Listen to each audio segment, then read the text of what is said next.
Hello students, video शुरू करने से पहले प्लीज चैनल को लाइक, शेयर और सब्सक्राइब जरूर करें। एक इम्पॉर्टेंट इन्फॉर्मेशन, अगर आपको इस वीडियो के नोट्स चाहिए तो डिस्क्रिप्शन बॉक्स में दिया गया डाउनलोड लिंक चेक करें। Thank you. चलिए शुरू करते हैं। इस वीडियो में हम पढ़ेंगे BPCE 13 मोटिवेशन एंड इमोशन के प्रीवियस ईयर क्वेश्चन और most important questions with answers. यह क्वेश्चंस आपके एग्जाम के लिए बहुत इम्पॉर्टेंट है।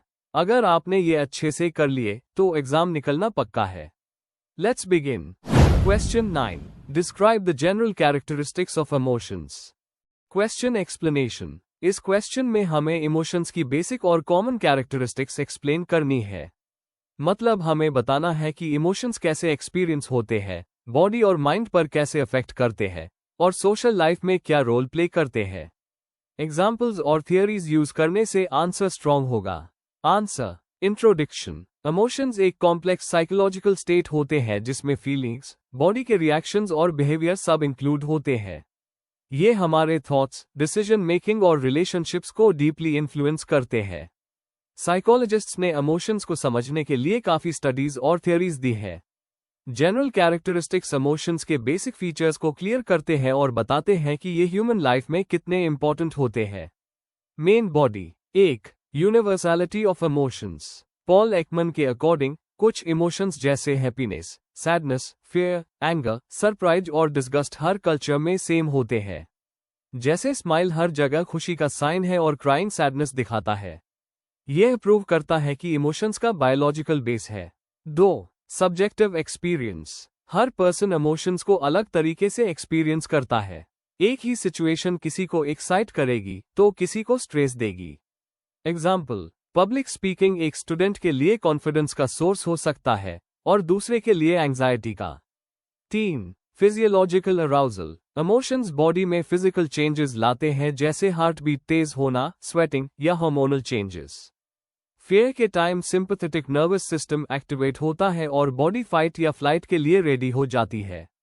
जेम्स लैंग थियरी कहती है कि पहले बॉडी चेंजेस होते हैं फिर इमोशन फील होता है, जबकि कैनन बार्ट कहती है दोनों एक साथ होते हैं। 4. Expression and communication. इमोशंस को हम फेस, गेस्चर्स, बॉडी लैंग्वेज और टोन से एक्सप्रेस करते हैं। ये कम्युनिकेशन और बॉन्डिंग के लिए इंपॉर्टेंट होते हैं।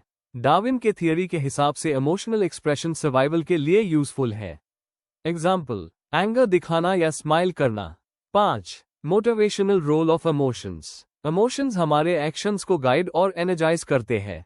फियर हमें डेंजर से बचता है और लव हमें रिलेशनशिप्स बिल्ड करने के लिए मोटिवेट करता है।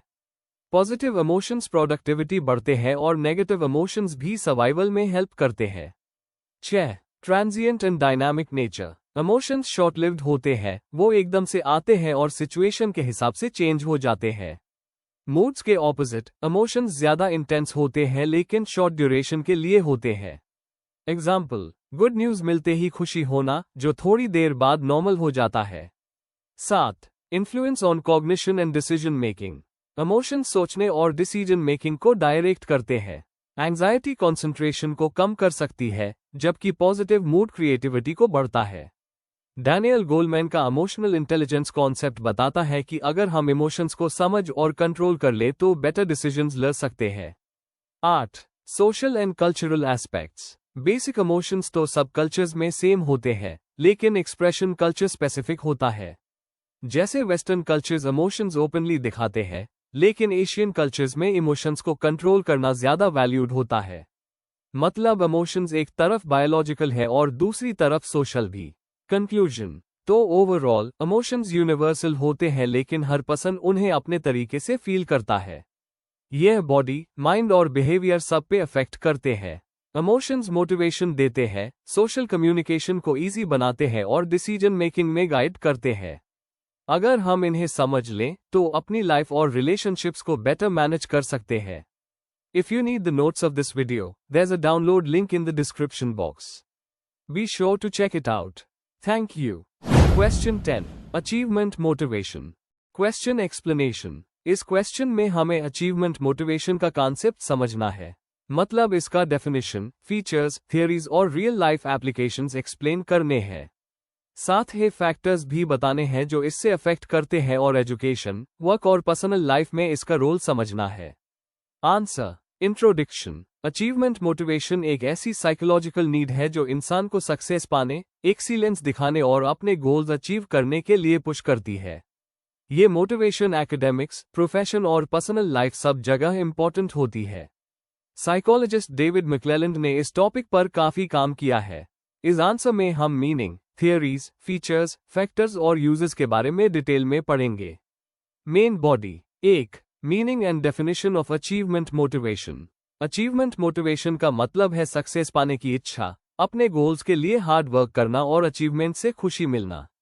मैक्लेलैंड के according, nAch, need for achievement, एक ड्राइव है जिसमें इंसान स्टैंडर्ड के हिसाब से एक्सेल करना चाहता है। एग्जाम्पल, एक स्टूडेंट जो रात भर पढ़ाई करता है ताकि फर्स्ट पोजीशन लाए, वो हाई अचीवमेंट मोटिवेशन शो कर रहा है। 2. Theories of achievement motivation. McClelland's need theory. इस थियरी में 3 नीड्स बताई गई: नैक, अचीवमेंट, NPOW, पावर, और NAF, अफिलिएशन।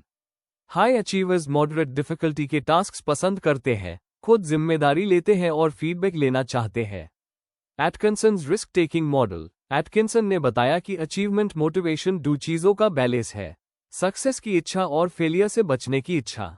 एग्जाम्पल, एक इंसान मॉडरेट लेवल का टास्क चूज करेगा जिसमें सक्सेस की प्रोबेबिलिटी ज्यादा हो। Expectancy value theory. इसके हिसाब से इंसान का बिहेवियर डिपेंड करता है कि सक्सेस की वैल्यू कितनी है और उससे लगता है कि वो सक्सीड कर पाएगा या नहीं।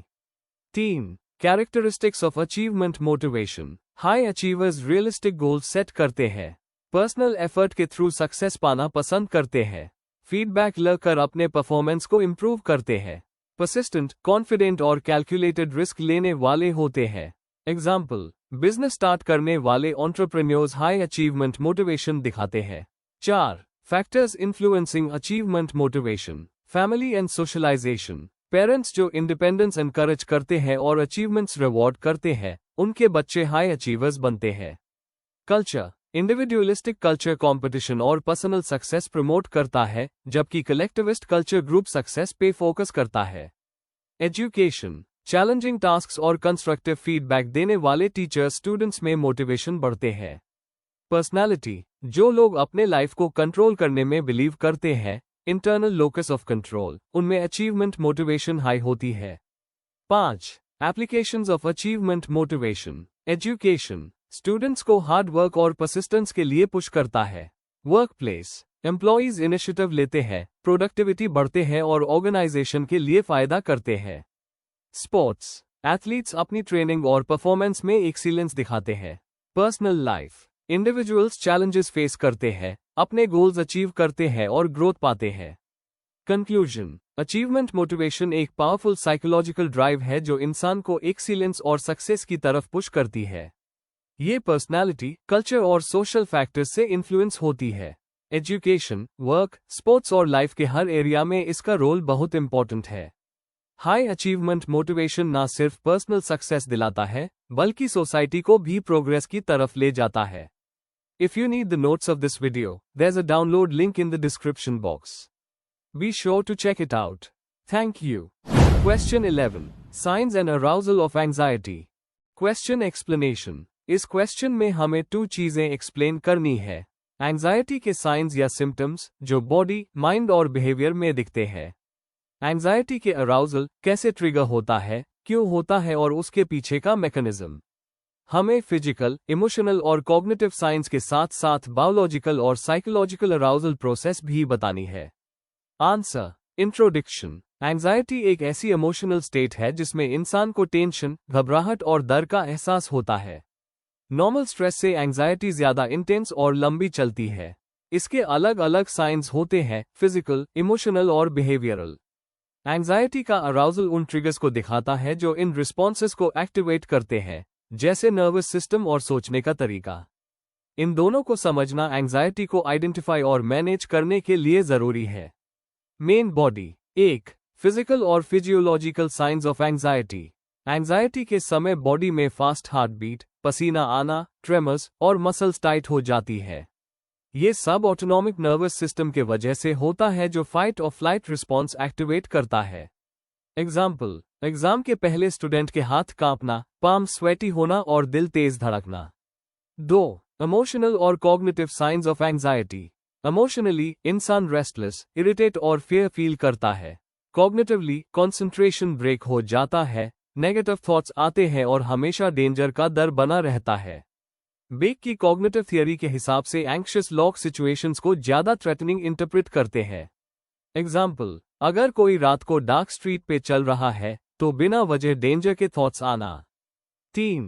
Behavioural science of anxiety. Behaviour में एंजाइटी फिजिटिंग, नेल बाइटिंग या अननेसेसरी चेकिंग के फॉर्म में दिख सकती है। सोशल विड्रॉल भी कॉमन है, जिसमें लोग दूसरों से बचने लगते हैं। Case study, social anxiety disorder वाले लोग पब्लिक स्पीकिंग से बचने लगते हैं क्योंकि उन्हें एम्बैरेसमेंट का डर होता है। 4. Arousal of anxiety. साइकोलॉजिकल और biological mechanisms. Psychological arousal, stressful situations, failure का डर और अनरिजॉल्व्ड कॉन्फ्लिक्ट्स एंजाइटी को ट्रिगर करते हैं। कॉग्निटिव अप्रेजल मॉडल कहता है कि जब हम सिचुएशन को थ्रेटनिंग समझने लगते हैं, एंजाइटी अराउजल शुरू होता है। बायोलॉजिकल अराउजल, ब्रेन का अमिगडाला एंजाइटी में सेंट्रल रोल प्ले करता है।